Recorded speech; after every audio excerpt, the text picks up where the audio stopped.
Everyone in the royal court saw the Alpha King seize the servant girl's wrist. They expected her to scream. They expected her bones to break beneath his anger. But the moment his fingers closed around her, the torches turned blue, the stone floor split beneath the throne, and the most feared wolf king in the realm went still as death. His eyes burned silver. Her wrist glowed beneath his hand, and in front of every noble who had laughed at her, every guard who had dragged her through the hall, every woman who had called her worthless and wolfless, King Kael of Blackthorn whispered the words no ruler was ever supposed to say to a servant. Mate. Liora had spent her whole life learning how to be invisible. In Blackthorn Keep, invisibility was not weakness. It was survival. A servant girl with no family name, no wolf, no dowry, and no protector did not raise her eyes in the royal hall. She did not answer insult with insult. She did not let grief show when noble daughters stepped on the hem of her dress or when commanders called her kitchen blood and gutter-born. She bowed, endured, and disappeared into shadows before cruelty remembered her face. But on the night of the moon tribute, when every pack lord gathered beneath the vaulted ceiling of the throne hall, invisibility failed her. Lady Seraphine, daughter of the Northern Council, wore silver silk and a smile sharp enough to cut skin. She had been chosen by the court as the future queen, though the Alpha King had never publicly accepted her. Everyone knew she wanted the throne. Everyone knew she wanted Kael. And everyone knew she hated anything that drew his attention, even by accident. When Liora carried the ceremonial wine past the dais, a nobleman's boot caught her ankle. The golden cup slipped from her hands. Red wine spilled across the marble steps like blood. The hall went silent. Seraphine looked down at the stain spreading near her gown, then slowly turned toward Liora. How fitting, she said softly. A nameless servant spilling filth before a king. Liora dropped to her knees at once. Forgive me, my lady. Forgive? Seraphine's smile widened. Forgiveness is for those who know their place. A murmur rippled through the court. Liora kept her head bowed, but she felt the weight of hundreds of eyes pressing into her spine. At the far end of the hall, on the black iron throne, Alpha King Kael watched without expression. He was a ruler carved from winter and war, broad-shouldered beneath a cloak of midnight wolf fur, his dark hair falling around a face too severe to be gentle. Scars marked one side of his throat, disappearing beneath his collar. His eyes, usually deep amber, seemed almost gold in the firelight. Men feared his silence more than another king's rage. Seraphine descended one step. Stand. Liora rose slowly. Look at me. Liora obeyed. For one heartbeat, something strange happened. One of the great wolves carved into the pillars seemed to flicker, its stone eyes glinting with pale light. Liora blinked, and the glow vanished. Seraphine saw her distraction. You dare look away? No, my lady. Then perhaps you need help remembering what you are. She lifted her hand and struck Liora across the face. The sound cracked through the hall. Liora staggered but did not fall. Her cheek burned. Her eyes watered, but she swallowed every tear before it could betray her.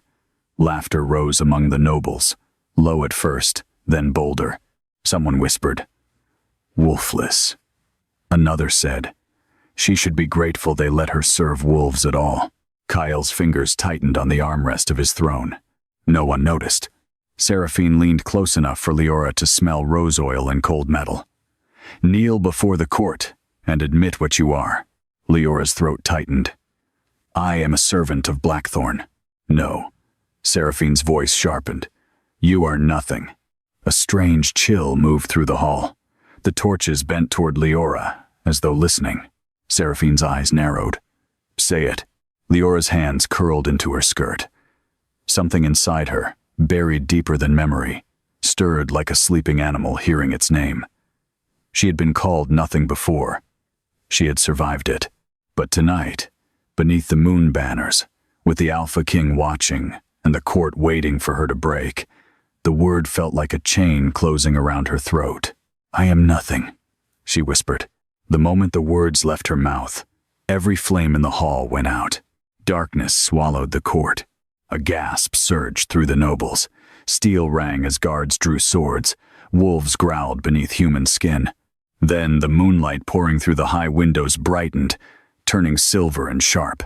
And in that cold light, Liora stood alone in the center of the hall, with her cheek marked red, and her eyes shining a color no servant's eyes should have held. Not brown, not blue, silver. Then, the torches burst back to life. Liora's eyes were ordinary again. No one spoke. From the throne, Kael rose. The hall seemed to shrink around him. Every instinct in Liora screamed at her to lower her head, but she could not move. The Alpha King descended the steps with slow, controlled power, and the crowd parted before him, as though his presence were a blade. Seraphine's expression changed at once, her cruelty softening into graceful innocence. "My king," she said. "The girl caused disorder during tribute. I was only correcting." Kael passed her without looking. He stopped before Liora. She bowed so quickly her hair fell forward.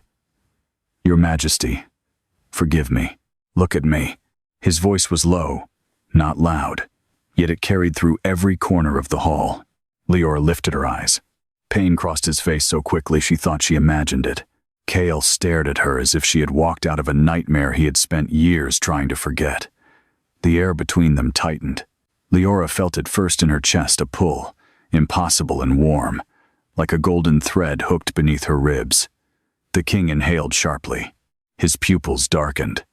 A growl, quiet but unmistakable, rose from him. The court froze. Seraphine's face drained of color. Kael reached for Liora's wrist. The moment he touched her, the world changed. Heat surged through Liora's arm. Silver light spilled from beneath his fingers, tracing delicate markings across her skin like ancient script awakening after centuries of sleep. Kael's eyes flashed bright silver, and the force of the bond struck them both so violently that Liora nearly collapsed. Kael caught her, not roughly, but with a desperation that made the court whisper. The black throne behind him cracked from base to crown. A howl echoed through the hall, not from any wolf present, from beneath the castle, from the old stones, from the buried past. Kael's voice was hoarse. "Who are you?" Liora could not answer, because for the first time in her life, something inside her answered for her, and it was not human. It rose like moonlight through blood, ancient and furious, and the royal banners overhead tore free from their hooks, as though bowing to a queen no one remembered. Seraphine stepped back. "This is witchcraft." The council erupted. "Seize her. Protect the king." She cursed him. "She is wolfless filth." Kael's head snapped toward them. His command shook dust from the rafters. "No one touches her." Silence fell again, deeper than before. Liora stared at him, trembling. Only minutes ago, he had watched as she was humiliated. Only minutes ago, she had been nothing. Now the most dangerous alpha in the realm stood between her and the entire court. But in his eyes, she saw not tenderness. She saw terror. That was how Liora's life ended, as a servant of Blackthorn Keep. Not with death, though many wished it had. Not with escape, though she longed for it. It ended with the Alpha King carrying her from the throne hall as whispers followed like knives. He did not ask permission of the council. He did not explain himself to Seraphine. He did not release Liora's wrist until they reached the eastern tower, where old wolf statues guarded rooms no servant had ever entered. The chamber he brought her to was vast and cold, with black stone walls and windows overlooking the moonlit forest. A fire burned in the hearth, though no servant had lit it. Kael released her only when the door closed behind them. Liora stepped away at once. "I did not do this. I know." His answer startled her. He stood near the door, breathing hard, one hand pressed against his chest as if fighting pain. In the firelight, the scars at his throat looked silver. Liora noticed then that the markings on her wrist had faded, but not vanished. Thin, pale lines remained beneath the skin. "What happened in the hall?" she asked. Kael looked at her for a long moment. "A bond. I have no wolf. You have something stronger." The words should have sounded impossible. Instead, they felt like a key turning in a locked door. Liora wrapped her arms around herself. Why did you let them do that to me? The question left her before she could stop it. Kael's expression hardened, but not with anger, with shame. Because I believed what they told me. And what did they tell you? That you were a servant girl from the outer villages. That you had no bloodline. That you were harmless. She laughed once, bitterly. Harmless enough to strike in front of a court. His jaw tightened. Seraphine will answer for that. She will answer, because the bond appeared. Not because I was hurt. Kael said nothing. That silence told her enough. Liora turned toward the window, blinking back tears. She refused to let him see. Outside, the forest of Blackthorn stretched beneath the moon, ancient pines swaying like dark waves. Somewhere beyond those trees lay the village where she had been left as an infant, wrapped in a torn cloak with no name but Liora stitched into the lining. She had never known her mother, never known why she had no wolf, never known why silver sometimes appeared in her dreams like a crown made of light. Behind her, Kael spoke quietly. When I touched you, did you hear anything? Liora closed her eyes. She had heard something, though she wished she had not. Beneath the screams and whispers of the court, beneath the cracking stone, a voice had risen inside her, ancient and female. They found you. No, she lied. Kael knew. She felt him know. The bond between them had not faded. It stretched across the room, invisible yet undeniable, tightening whenever one of them breathed too deeply. His pain brushed against her like cold iron. His control, his loneliness. His wolf, massive and wounded, pacing behind a locked gate. Liora turned back. Can it be broken? Something changed in his face. For a moment, the king disappeared, and only the man remained. A man who had already lost too much to hope. No, he said. The word fell, like a sentence. By dawn, the court had chosen its story. The servant girl had bewitched the king. The bond was false. The throne was under threat. Seraphine spread the whispers herself, moving through the palace with wounded grace, telling nobles that she feared not for her own place, but for Blackthorn. By midday, priests were summoned to test Liora's blood. By evening, the council demanded she be locked in the silver cells beneath the keep until the anomaly could be judged. Kael refused. That refusal changed everything. A king could protect a servant from punishment, but protecting her from the council meant declaring her important, dangerous, worth defying the old powers for. And the old powers did not forgive. Liora was moved into the eastern wing under guard, though Kael called it protection. She was given gowns she did not want, meals she barely touched, and servants who would not meet her eyes. Everywhere she went, whispers followed. She is his weakness. She has no wolf. Then why did the throne crack? Maybe she is not wolfless. Maybe she is not one of us at all. Kael came to her chamber each night, always after council, always carrying the weight of a kingdom on his shoulders. At first, he stood by the hearth and asked questions like an interrogator. What did she remember of childhood? Had she ever bled silver? Did moonlight affect her? Had she dreamed of wolves? Liora answered as little as possible. She did not trust him. She did not know if she feared him more as king or as mate. Yet the bond betrayed them both. When Kael stayed too far away, his hands trembled. When Liora tried to sleep, nightmares rose, flashes of fire, a white palace burning, a woman running through snow with an infant in her arms. But when Kael sat near her, the nightmares softened. When she was frightened, his wolf pressed against the bond in silent warning, as if ready to tear the world apart on her behalf. When he was in pain, Liora felt it beneath her ribs. On the fourth night, she found him bleeding. He entered without announcement, one hand braced against the doorframe. Blood darkened his sleeve. His face was pale, his breathing uneven. Liora stood at once. What happened? Nothing. You are bleeding. It is not mine. That might have comforted another woman. It did not comfort her. He crossed the room, but halfway to the hearth, His strength failed. Liora caught him before he fell. The moment her hands touched his chest, the bond flared. Silver light spread from her palms into his body. Kael went rigid, then released a breath that sounded almost like surrender. The wound beneath his ribs closed. Liora stared. "I healed you." Kael's eyes opened. "Yes, you knew I could." "I suspected. And you let me find out like this." His gaze sharpened. "An assassin came through the West Passage. He carried a blade meant for you." The room seemed to tilt. "For me?" "He was sent by someone inside the court." Liora stepped back, but Kael caught her hand. Not to restrain her, to steady her. His fingers were warm now. No silver fire, no cracking stone, only touch. "I told you," he said. "No one touches you." Her heart beat too hard. Why? Because of the bond? His eyes dropped to her mouth for one dangerous second before returning to her eyes. At first, and now, the silence between them changed. The fire snapped softly. Wind pressed against the windows. Somewhere far below, wolves howled in the forest. Kael released her hand as though it cost him something. "Now I do not know." That answer frightened her more than any lie.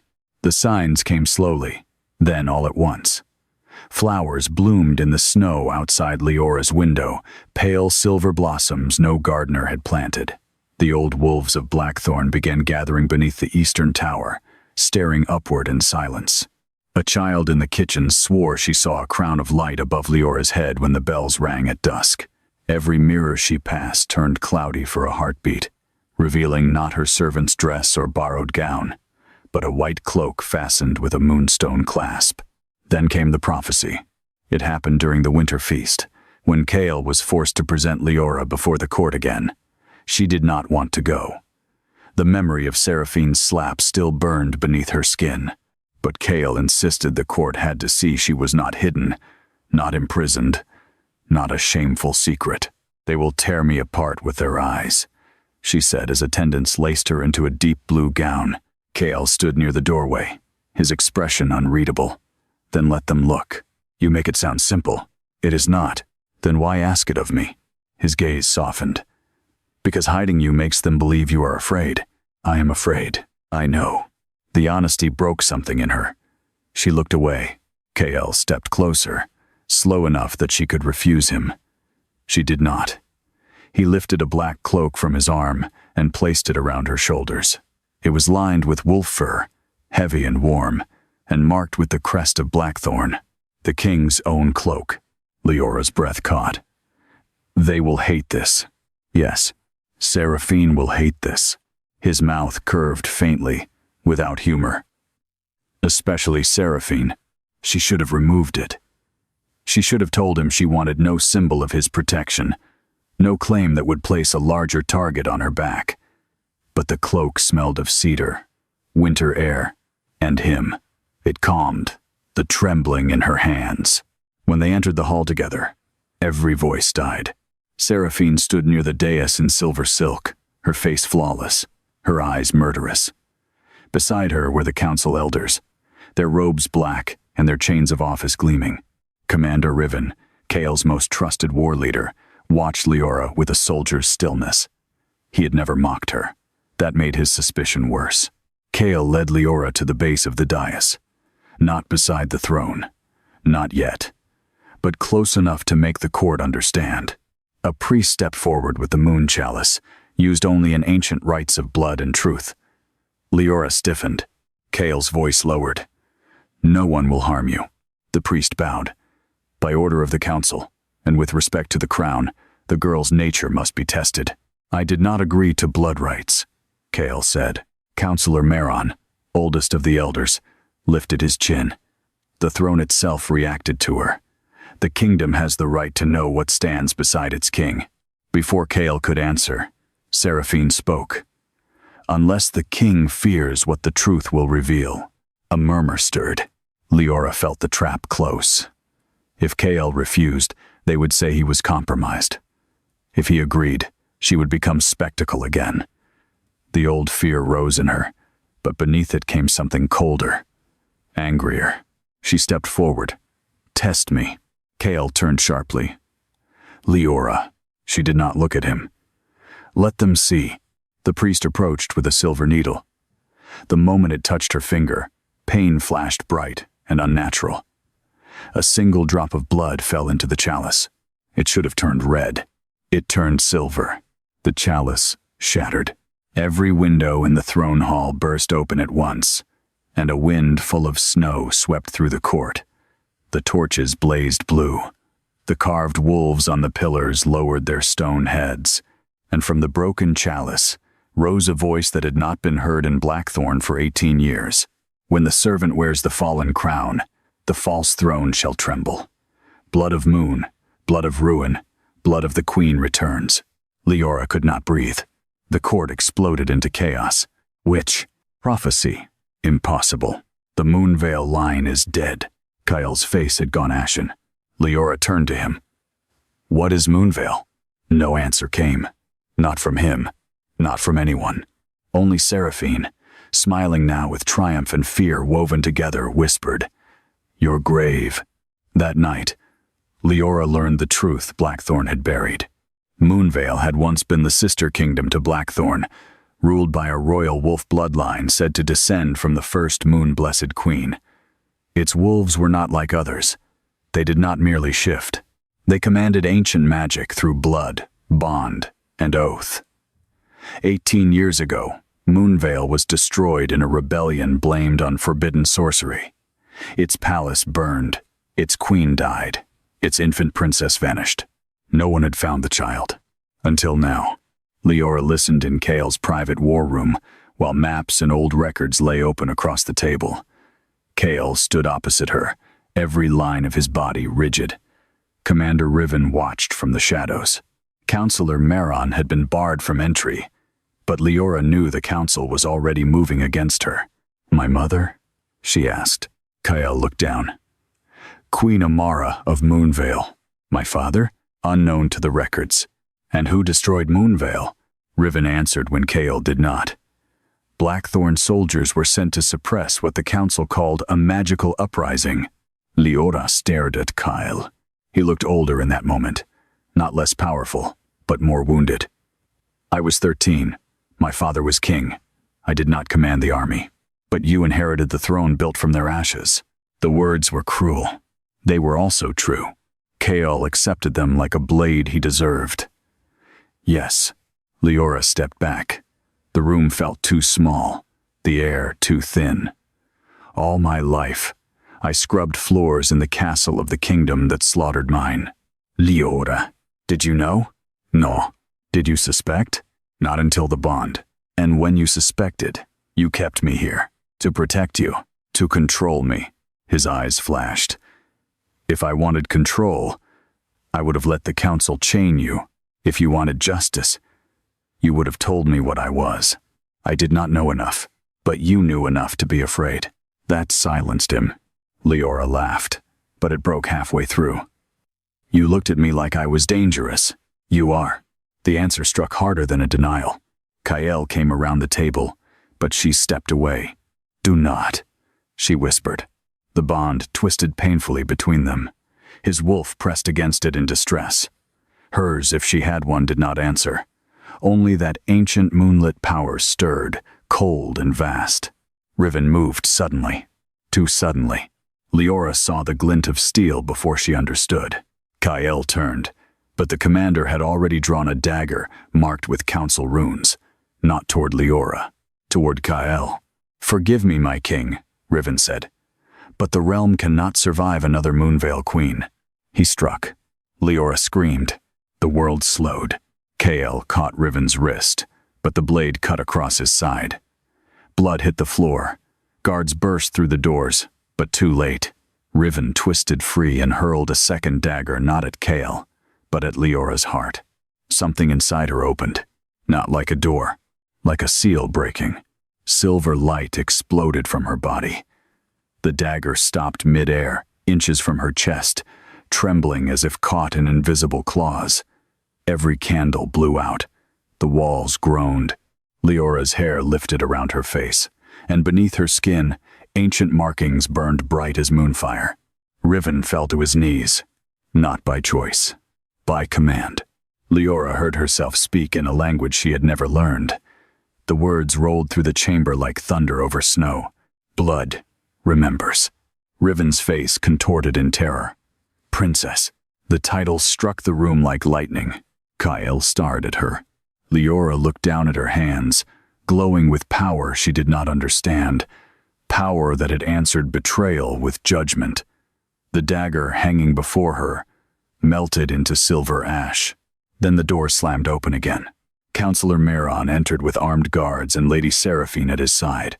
Seraphine's eyes burned with triumph. Now the court will see what she truly is. Liora realized then that Riven's betrayal had not failed. It had succeeded. He had forced her exposure. By sunrise, every noble in Blackthorn knew. The servant girl was Liora of Moonvale, lost princess of a destroyed kingdom, bearer of forbidden blood magic, mate to the Alpha King whose father had helped ruin her people. The court did not merely fear her now. It divided around her. Some called for execution. Some called for imprisonment. Some knelt outside the eastern tower, not to Kael, but to her. That frightened the council most of all. Seraphine used the fear like a blade.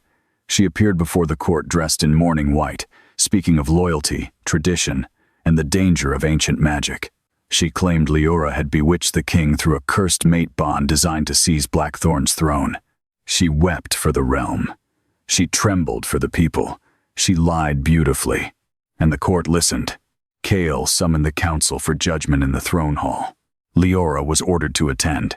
This time, she did not wear his cloak. She wore a plain dark gown, her hair unbound, her face pale but steady. If they wanted a servant, they would see the girl they had mocked. If they wanted a princess, they would have to decide whether their own cruelty had awakened her. The hall was packed wall to wall. Nobles lined the balconies. Guards stood with silver chains at their belts. Seraphine waited beside Counselor Meron, radiant and cold. Kael sat on the cracked black throne. When Liora entered, the murmuring began. Monster. Queen. Witch. Mate. Kael's gaze found hers. For a moment, the noise faded. The bond between them reached across the hall, bruised but unbroken. She felt his fear not for himself, but for her. His guilt, his restrained fury, his longing, buried beneath duty and crown. Meron struck his staff against the floor.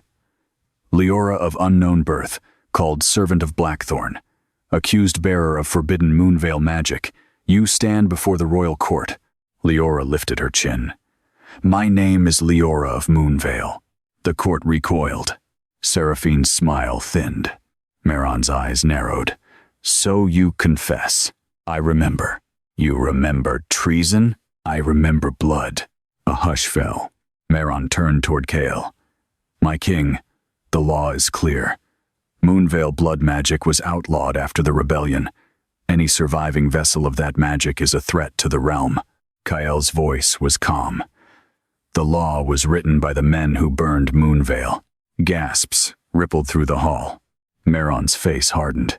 Careful, Your Majesty. Kael rose. No, I have been careful too long. Seraphine stepped forward. And now you would risk your kingdom for a girl who has deceived you? Liora answered before Kael could. I did not know what I was, but you knew how to reach for power, Seraphine said. You knew how to make him touch you. You knew how to force a bond. The accusation was poison, but it found its mark in the crowd. Leora's throat tightened. I forced nothing. Then prove it. Seraphine's eyes glittered. Shift. The hall went deathly still. Liora felt the word like a fist. Wolfless. That had been the first chain. The oldest insult. The one truth she could never fight. Seraphine turned to the court. If she is truly Moonvale blood, let her wolf answer. Let the court see whether she is princess or parasite. Kael's growl shook the throne steps. Enough. Meron lifted a hand. No, my king, this is fair. If she claims royal wolf blood, let the wolf reveal itself. Liora could not move. Kael came down from the throne. She owes you nothing. Seraphine's voice sharpened. Because she cannot do it. The nobles began to whisper again. Wolfless. False princess. Cursed blood. Servant. Something inside Liora cracked. Not power this time, but grief. Years of silence. Years of lowered eyes. Years of surviving cruelty by becoming small. She looked at Seraphine, then at Maron, then at the court that had laughed while she bled. Then she looked at Kael. He was watching her with anguish, as if he would gladly stand between her and every blade, every word, every memory. But this was not a wound he could take for her. Liora stepped into the center of the hall. Kael's face changed. Liora, no, she whispered. I am tired of being told what I am. The moon above the glass ceiling emerged from behind the clouds. Its light fell directly upon her. At first, nothing happened. A cruel smile touched Seraphine's mouth. Then Liora heard a heartbeat. Not hers. Older. Deeper. The heartbeat of a kingdom buried beneath ash. The marble floor beneath her feet turned silver. Wind spiraled through the hall, though every window was closed. The old wolf carvings along the pillars began to crack, shedding stone like old skin. Beneath each carved beast was not black rock, but white crystal veined with moonlight. Liora gasped as pain arched through her spine. Kael lunged toward her, but an invisible force drove him back. Her bones did not break like a wolf's transformation. Her body did not twist into something monstrous. Instead, light poured through her veins, shaping around her like a second form. A massive white wolf of pure moonfire rose behind her. Not separate from her, not fully physical, but alive enough that every wolf in the hall dropped to one knee. Even Kael staggered. The wolf opened silver eyes and bowed its head to Liora. The court fell into terrified silence. Maron's staff slipped from his hand. Seraphine stumbled backward. No. Liora stood within the glow, tears on her face, power flowing around her like a crown. She finally understood. She had not been wolfless. Her wolf had been sealed to keep her hidden, not because she was weak, because if Blackthorn had found her as a child, they would have killed her. The Moonfire wolf turned toward the throne. The cracked black iron melted. Beneath it, hidden for 18 years, stood a white stone seat carved with the crest of Moonvale and Blackthorn intertwined. A twin throne. The prophecy had not spoken of conquest. It had spoken of restoration. Kael descended the steps slowly. The force no longer held him back. His eyes were silver now, reflecting hers. Before the court, before the council, before the woman who had planned to be queen, the Alpha King lowered himself to one knee. Liora's breath caught. Every noble in the hall stared in disbelief. Kael bowed his head. Liora of Moonvale, rightful daughter of the fallen crown, I wronged you by silence, by ignorance, and by the throne I inherited. I cannot undo what was taken from you, but I can choose what stands beside me now. He lifted his eyes to hers. Not a servant, not a weapon, not a curse. My mate, if you will have me. My queen, if you choose the crown. My equal, whether you choose either or neither. Seraphine screamed. She seized a guard's silver blade and rushed toward Liora. The Moonfire wolf snarled. But Liora did not move. Kael did. He rose with lethal speed, caught Seraphine's wrist as he had once caught Liora's, and disarmed her in one motion. The blade clattered across the floor. Seraphine's perfect mask shattered. She will destroy you. Kael's voice was cold. No. Your fear of her already nearly did. Maron tried to retreat, but the doors slammed shut. Not by guards, by Liora's power. The court turned toward him. Kael faced the council. Commander Riven confessed before death that he acted under council order. He named Maron. He named those who funded assassins. He named those who hid the records of Moonvale's surviving child. Maron's face twisted. I protected Blackthorn. Liora's voice carried across the hall, calm and devastating. You protected your lie. The old council collapsed that night. Some were seized. Some confessed. Some begged. Seraphine was stripped of title and sent under guard to the northern convents, where ambition could no longer wear silk and call itself loyalty. Maron was imprisoned in the silver cells he had prepared for Liora. But victory did not heal everything. Power could reveal truth. It could punish betrayal. It could make enemies kneel. It could not return a mother. It could not give Liora back the childhood stolen from her. In the days that followed, Blackthorn changed uneasily. Moonvale banners, hidden in vaults, were brought into the light. Survivors of the fallen kingdom came from border villages and forest sanctuaries. Old wolves with trembling hands, mothers carrying children who had never heard their true history. They knelt when they saw Liora, but she asked them to stand. "I was raised on my knees," she told them. "I will not build a kingdom that requires yours." Kael watched from the edge of the hall when she said it. Later, he found her in the ruined garden where silver flowers bloomed through snow. She stood beneath a dead archway, wrapped not in his cloak but in a white mantle brought by Moonvale survivors. It should have made him feel farther from her. Instead, she had never looked more real. "You avoided me today," he said. "I was deciding whether I hated you." The honesty cut him, but he accepted it. "And? I do not know." He nodded once, as if he deserved nothing else. Liora looked at him then. "You knelt." "Yes." "Was it guilt?" "Yes." Her eyes flickered. "And loyalty," he said. "And truth. And something I have no right to ask you to return." The wind moved between them. Liora touched the silver markings on her wrist. "The bond hurts when you are far away. I know. It calms when you are near." His voice roughened. "I know. That does not mean forgiveness. No. That does not mean love. No." She looked at him for a long time. "But it means something." Kael's guarded face softened with a hope so careful, it nearly broke her. "Let it mean only what you choose." That was the first gift he gave her that did not feel like a chain. The final conflict came beneath a blood moon. Rival Alpha Damar of the Ashfang pack had watched Blackthorn weaken through scandal, trial, and divided loyalties. He marched at Winter's End with 3 allied packs, claiming Kael had fallen under Moonvale witchcraft and that Liora's bloodline would enslave every wolf kingdom if not destroyed. Many frightened nobles believed him. Some opened the outer gates. Betrayal came again, not with a dagger this time, but with war horns. Blackthorn Keep woke to fire. Liora stood on the battlements as Ashfang wolves poured across the snowfields. Kael appeared beside her in armor, black cloak snapping in the wind. For one suspended moment, they looked not like king and hidden princess, not servant and ruler, not guilt and grief, but 2 halves of a storm. "You should go to the inner keep," he said. She almost smiled. "Still giving orders?" His mouth tightened.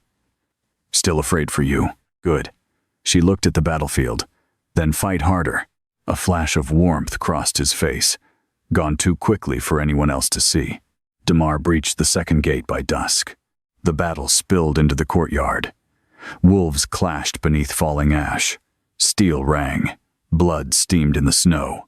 Liora moved among the wounded, her hands glowing as she healed those she could, Blackthorn and Moonvale alike. Every healing cost her strength. Every life saved pulled silver from her veins. Then Damar saw her. He shifted mid-charge, becoming a massive gray wolf scarred across the muzzle, larger than any normal alpha. He tore through guards toward her. Kael intercepted him in full wolf form, black as midnight, enormous and furious. They collided with a force that shattered stone. Liora stumbled back. The bond screamed. Damar was not alone. Seraphine's last loyalists emerged from the smoke, dragging a child between them. A small Moonvale boy Liora had met that morning, one of the survivors who had given her a white flower. A blade pressed to the child's throat. "Yield," one of them shouted, "or the Moonvale brat dies." Liora froze. Kael was locked in battle with Damar, blood darkening his black fur. If she used her power to save the child, she would weaken herself. If she hesitated, the boy would die. The child's terrified eyes found hers. All her life, Liora had survived by lowering her gaze. This time, she did not. Moonfire erupted. Not wild, not uncontrolled, hers. The blade turned to ash. The traitors were thrown backward. The boy ran. But the power did not stop there.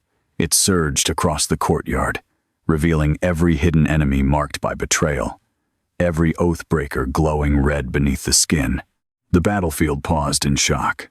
Damar used that moment. He broke from Kael and lunged at Liora. Kael shifted back into human form midair, throwing himself between them. Damar's claws tore across his chest. Kael fell. The world went silent. Liora caught him before he hit the snow. Blood spread beneath her hands, too much, too fast. His face was pale, his breath broken.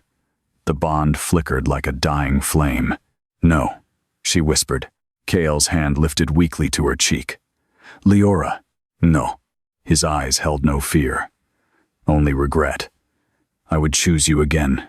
Something inside her shattered open, not the seal placed by others, not the power born of fear, but the deepest chamber of her heart. The bond between them blazed gold beneath the silver ancient wolf magic meeting moonblood, not as curse, not as chain, but as choice. Liora bent over him and pressed her forehead to his. "Then live," she commanded. The moonfire wolf rose behind her, vast enough to fill the courtyard. Kael's black wolf spirit rose from his body, wounded but unbroken. The two wolves circled once, then collided in a burst of light that swept across Blackthorn like dawn. Kael gasped. His wounds closed beneath her hands. Across the courtyard, Damar staggered back, blinded by the radiance.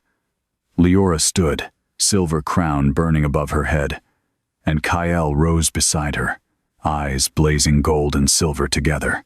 Damar snarled, but fear had entered him. Kael's voice carried over the battlefield. "Kneel or run." Damar chose to attack. Liora and Kael moved as one, not because the bond forced them, because trust finally did. Kael met Damar's strength. Liora broke the curse armor hidden beneath his fur. Kael drove him to the stones. Leora's moonfire bound his wolf. When Damar fell, the Ashfang army broke with him. By dawn, the snowfields were silent. Blackthorn survived, but it was not the same kingdom. Weeks later, beneath a restored moonlit hall, Liora stood before the twin throne, no longer in servant gray, no longer in borrowed blue. She wore white and black together, Moonvale silver at her throat, Blackthorn fur over her shoulders, not as a possession, but as a union. Kael stood beside her, not ahead. The court that had once mocked her now bowed. Liora looked over them and remembered every insult, every slap, every night she had scrubbed floors beneath their feet. She could have ruled through fear. Part of her wanted to. A wounded part. A human part. But then Kael's hand found hers. Not claiming. Asking. She let him hold it. The bond warmed, steady and alive. Liora stepped forward. "I was called nothing in this hall. I was struck here, judged here, nearly chained here. Many of you watched and said nothing." Her voice did not shake. "I will not forget, but I will not build my reign from the same cruelty that built my suffering. Blackthorn and Moonvale will no longer be enemies buried beneath lies. We will be one crown, one law, one people, and no child born without power, name, or wolf will ever again be treated as less than those who sit above them." Silence. Then, from the back of the hall, a kitchen maid knelt, not from fear, from love. One by one, others followed. Guards, servants, Moonvale survivors, Blackthorn wolves, nobles last of all. Kael turned to Liora, and before everyone, he knelt again. This time, not in apology, in devotion. "My queen," he said.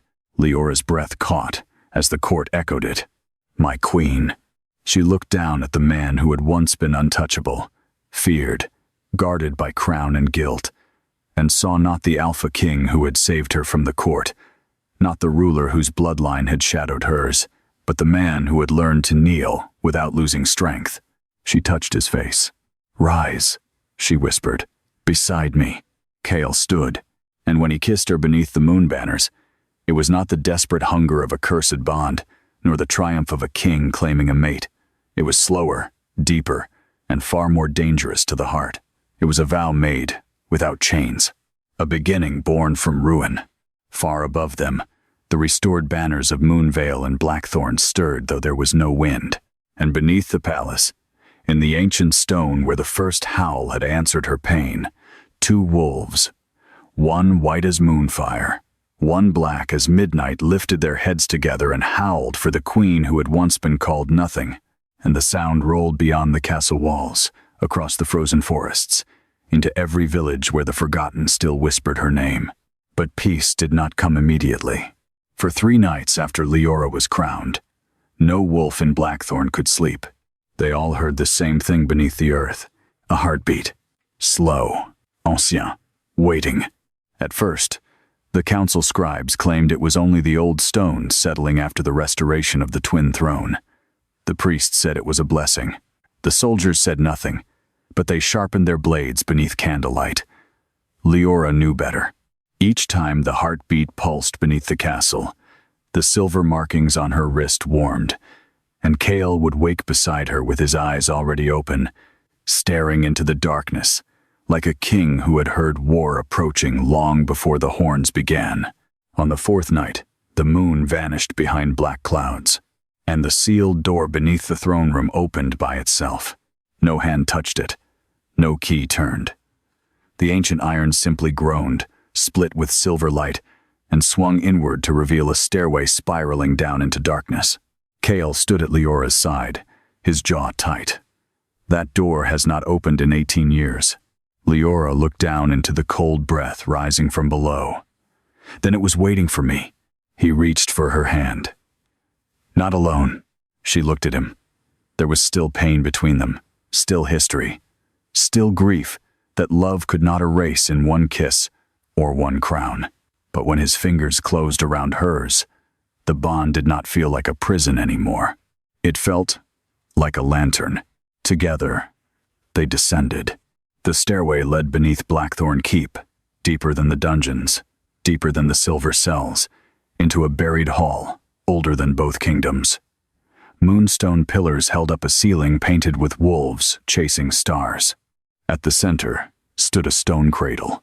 Liora's breath stopped. Inside the cradle lay a small silver crown, broken in half. Kael stepped closer, then froze. Beside the crown was a blood-stained strip of white cloth.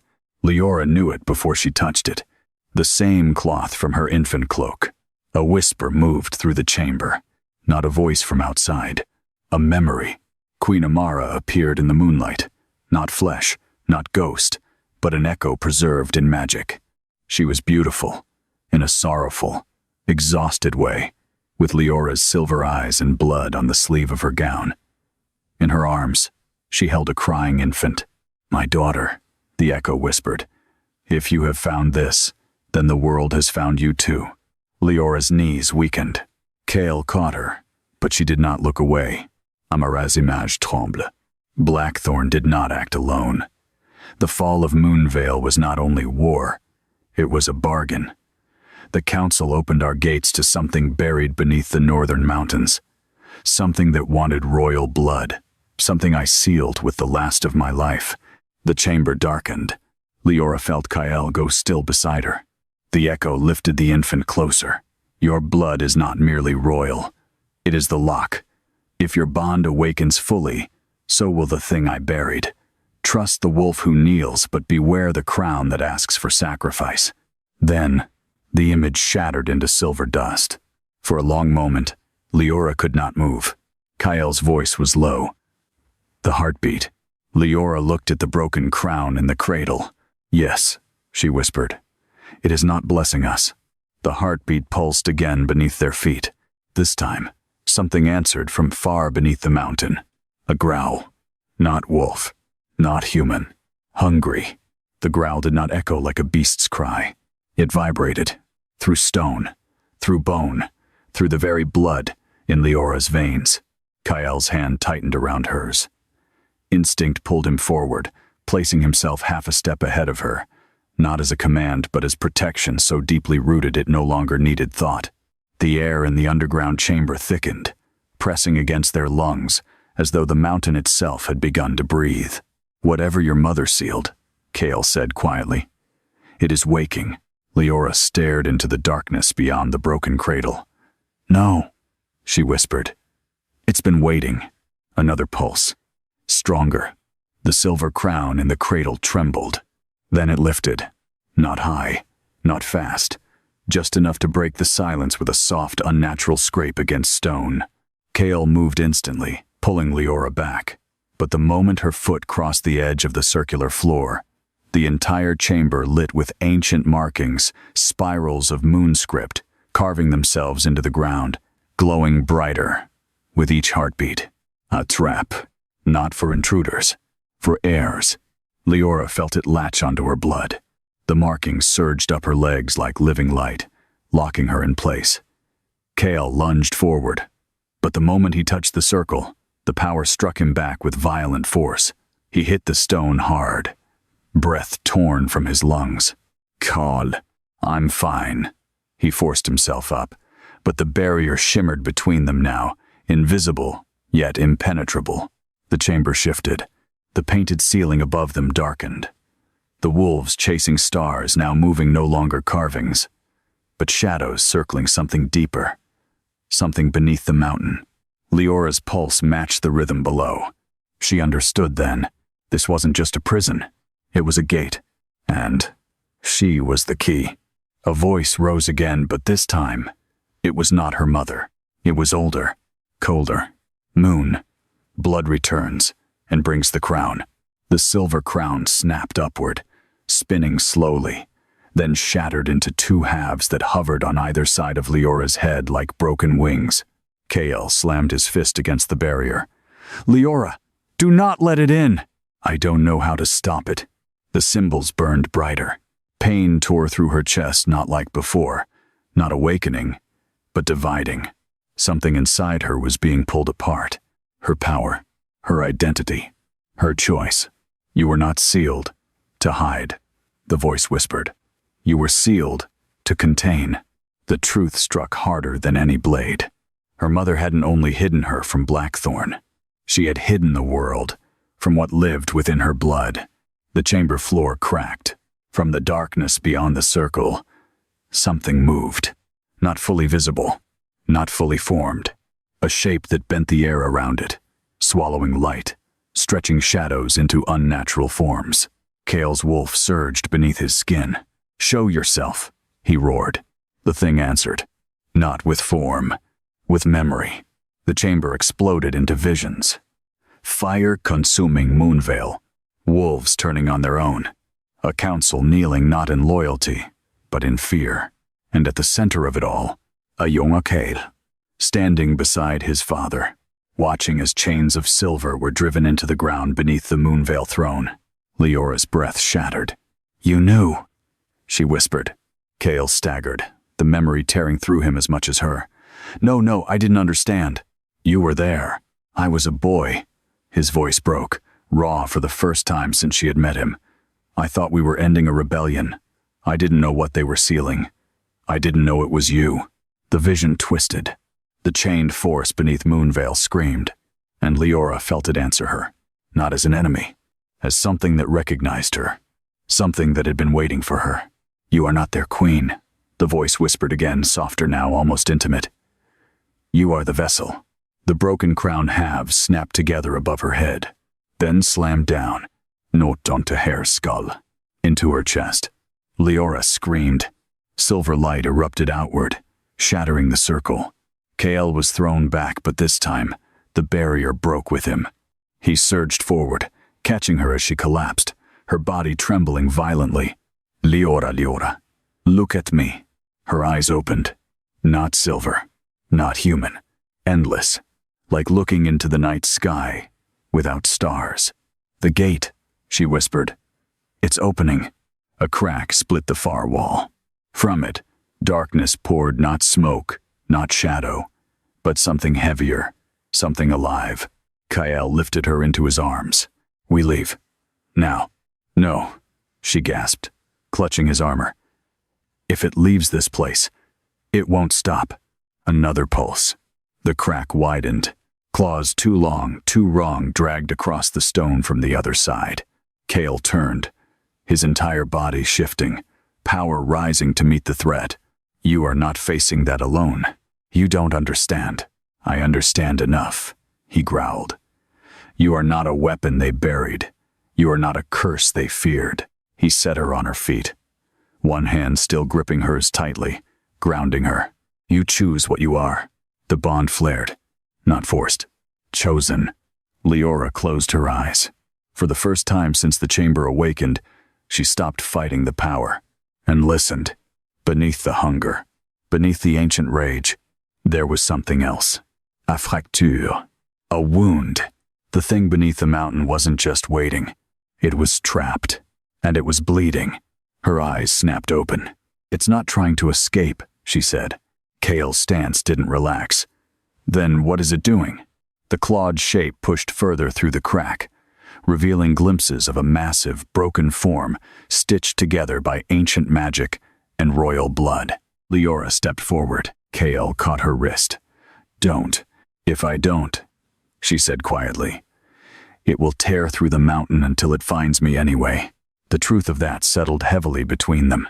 Slowly, Kael released her, but he didn't step back. He stepped beside her, always beside. Liora approached the crack. The thing inside stilled. For one suspended heartbeat, everything went silent. Then she reached out and touched it. The world shattered again, not into chaos, into truth. It wasn't a monster, not originally. It was the first guardian of Moonvale, twisted, corrupted, bound beneath the throne when the council feared what it protected. Its purpose had been simple, to guard the royal blood, to answer only to the true queen. And when Moonvale fell, it had been left behind, abandoned, broken, waiting. Liora's breath trembled. You weren't meant to be sealed, she whispered. You were meant to stand beside us. The guardian's massive form shifted, its jagged claws retracting slightly, its presence no longer pressing with hunger but with something else. Recognition. Behind her, Kael spoke, softer now. Can it be controlled? Liora shook her head slowly. No. She looked at him. But it can be freed. The mountain groaned. The chamber cracked wider. Above them, Blackthorn would already be feeling it. The tremors, the change in air, the sense that something ancient had just awakened beneath their feet. Kael mit ergase. If we free it, it will change everything. Silence. Then he nodded once. Then we face it together. The bond between them burned brighter than ever before. Not as a chain, not as fate, but as a decision. Liora turned back to the guardian, and for the first time, she did not feel like a servant, not even a queen, but something far older. She lifted her hand. Silver light poured from her palm, not to seal, but to break. And deep beneath the mountain, the chains that had held the past together for 18 years began to shatter. The chains did not shatter all at once. They screamed, one by one. Ancient silver bindings cracked beneath Liora's power, each break echoing through the mountain like a wound reopening after centuries. The guardian's massive form pressed further into the chamber, no longer just shadow and memory but flesh, bone, and something far older than both. Kael stepped in front of her again, instinct overriding reason. Liora, stop. But she didn't. Her hand trembled in the air, silver light pouring from her veins, feeding the release. I can feel it, she whispered. It's not evil. It's broken. The guardian's form shifted, its body vast, scarred, stitched with magic that did not belong to it. Its eyes opened. Silver, the same as hers. For one breath, everything went still. Then the bond inside Liora twisted violently. Pain exploded through her chest, forcing her to her knees. The The silver markings across her skin darkened, spreading like cracks in glass. Kael caught her before she collapsed. "What's happening to you?" she gasped, fingers clutching his armor. "It's tied to me. All of it. The seal, the guardian. My blood is the lock." The truth hit him instantly. "If you break it completely, I break with it." Silence. The kind that only comes before something irreversible. The guardian moved again, dragging itself halfway into the chamber, its presence warping the air. Not attacking. Not yet. Waiting. For here. Liora looked up at it, her silver eyes reflecting its fractured form. "I was never meant to rule alone," she said softly. "I was meant to hold this." Kael's grip tightened. "No, if it fully awakens, it won't stop at Blackthorn. Then we find another way." There isn't one. The bond between them flared bright, desperate, alive. For a moment, neither of them spoke, because they both understood. This was the choice her mother had made, and now it was hers. Kael's voice broke, low and raw. "You don't get to decide this alone." "I'm not." She placed her hand over his. The bond surged not as pain, not as control, but as something deeper than both. Choice. "I'm choosing what we become." His forehead pressed against hers, breathing uneven, control fracturing beneath something far more human. "You said this wasn't forgiveness," he whispered. "It isn't. You said it wasn't love." Her voice softened. "It wasn't." The guardian let out a low, rising sound like the beginning of a storm. Liora closed her eyes. "But it is now." Kael, still. And for the first time, since the bond formed, he didn't feel like a king. He felt like a man about to lose everything. "No," he said again. But it held no command, only desperation. Liora pulled back just enough to look at him. "Trust me." Then she turned and stepped forward. The moment she crossed the broken seal, the chamber exploded into light. The guardian roared, not in rage, but in recognition, as Liora raised both hands, silver power surging outward.